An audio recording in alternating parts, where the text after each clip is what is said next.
Mike, you said the turnover that we've seen in the partner ranks hasn't been that unusual, and yet we're hearing about Lloyd Blankfein being brought back to the firm and really going after David Solomon, having some pretty strong words for him. What do you make of that? I mean, do you think that just basically there are a lot of bitter people talking to members of the media? You know what I really think is happening here? I think it's and I don't have the numbers back this up, so I'm just going to give ballpark numbers. But I think it's like, traders who are earning $6 million a year who got paid down last year to $4 million a year or something like that. Just zip code wise. I mean, they had a blowout year in 2021. Last year was a bad year for Goldman. People were paid down when they had great years. They were partly subsidizing this failed foray in consumer banking, and they're upset. And they're taking and they probably go to the CEO, and the CEO, it's like, look, when has the Goldman Sachs CEO been a warm and fuzzy person? David Solomon, I mean, you have to have, strong opinions to change a culture like he's doing while trying to generate profitability. I think a lot of people are upset about what they're getting paid, and they're going to the press with it. Mike, you're expert on board analysis. We have a new board member, Mr. Montag, obviously Goldman Sachs Timber over at Bank of America. He returns. You've got someone like David Viniar who ran the ship in 2007 under crisis.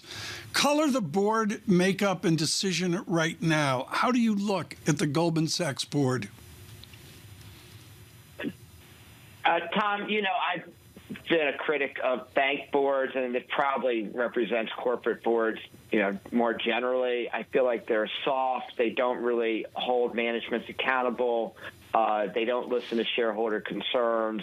So when I look at Goldman Sachs board, more than anything else, like any bank board, I think their push for change is probably not that much. That's the reality of corporate America. And, I wrote my book about it, and I still see it. And there's some other banks today I'm happy to talk about where I think there's much more need for change than at Goldman Sachs. So, wait in line. And I do want to address your Lloyd Blankfein comment. Lloyd Blankfein started the push in consumer 7 years ago, and he amplified, and it took up, all the discussion in the room almost in the meetings. And now David Solomon doubled down on consumer, but it was Lloyd originally, and Lloyd probably doesn't like to be tainted with some of these $3 billion of losses they're getting out of the Marcus business aside from the deposits. So his hands aren't completely clean in this whole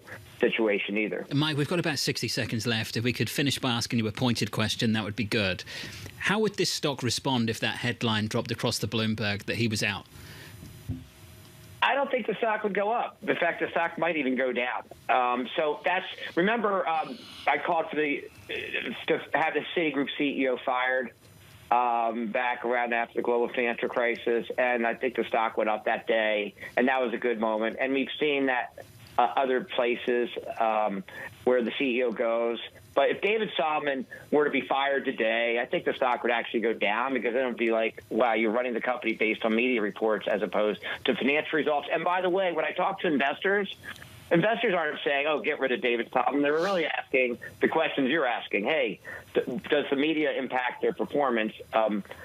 I'd say no so far. Yeah. Having said that, David Solomon has to earn his job every day, and so I can come back in 3 months or 6 months, and he doesn't get the job done, I'll be on the other side.